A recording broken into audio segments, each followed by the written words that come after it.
semua, salam sejahtera buat kita semua. Perkenalkan, nama saya Hotmika Siombing SPD, peserta Laksar CPNS Pemprov Sul 2021, Angkatan 52, Kelompok 1, Widya Iswara, Bapak Dr. Andus Abdul Rajab MM, yang diselenggarakan oleh BPSDM Provinsi Sumatera Utara dan LPP Agro Nusantara Wilayah Medan. Baiklah, di sini saya akan coba memaparkan mind mapping etika publik. Etika publik sendiri mempunyai 6 pokok bahasan. Yang pertama, definisinya refleksi tentang standar norma yang menentukan baik buruk tindakan dan keputusan untuk mengarahkan kebijakan publik dalam rangka menjalankan tanggung jawab pelayanan publik.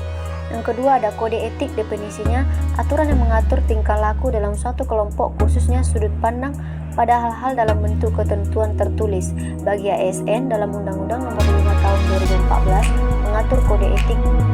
Yang kedua, fungsinya dirumuskan untuk menyempurnakan pekerjaan di sektor publik, mencegah hal-hal buruk, dan untuk kepentingan bersama dalam organisasi publik. Setiap pegawai dan pejabat diharapkan menaati dengan tulus. Aspek yang ketiga yaitu kode etik ASN sesuai Undang-Undang Nomor 5 Tahun 2014. Yang pertama, melaksanakan tugasnya dengan jujur, bertanggung jawab, dan berintegrasi tinggi, melaksanakan tugasnya dengan cermat dan disiplin, melayani dengan sikap hormat, sopan, dan tanpa tekanan, melaksanakan tugasnya sesuai dengan peraturan perundangan yang berlaku, melaksanakan tugasnya sesuai dengan perintah atasan sejauh tidak bertentangan dengan undang-undang yang berlaku, menjaga kerahasiaan yang menyangkut kebijakan negara, menggunakan kekayaan dan barang milik negara secara bertanggung jawab, efektif, dan efisien, menjaga agar tidak terjadi konflik kepentingan, memberikan informasi secara benar, tidak menyalahgunakan informasi internegara, memegang teguh nilai dasar ASN yang selalu menjaga reputasi dan integritas ASN, melaksanakan ketentuan peraturan perundang-undangan mengenai disiplin pegawai ASN.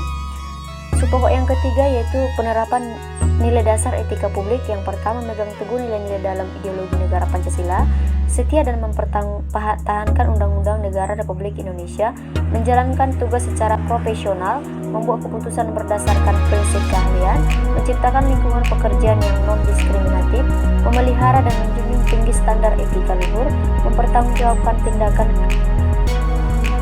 dan memiliki kemampuan dalam melaksanakan kebajikan dan program pemerintah, memberikan layanan kepada publik secara jujur, tanggap, cepat, tepat, akurat, berdaya guna, berhasil guna, mengutamakan kepemimpinan berkualitas tinggi, menghargai komunikasi, konsultasi, dan kerjasama, dan yang terakhir mengutamakan pencapaian hasil dan mendorong kinerja pegawai. Subpokok bahasan yang kelima yaitu fokus utama pelayanan publik. Yang pertama, pelayanan publik yang berkualitas dan relevan, sisi dimensi reflektif etika publik, modalitas etika menjembatani antara norma moral dan tindakan faktual.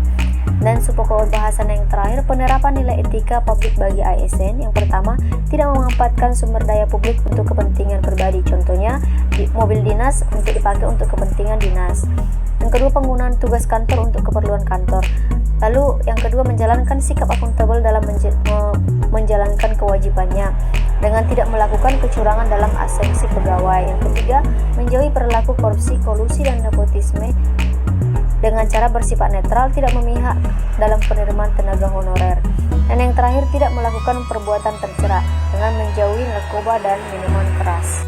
Sekian pemaparan saya tentang mind mapping etika publik. Sekian dan terima kasih.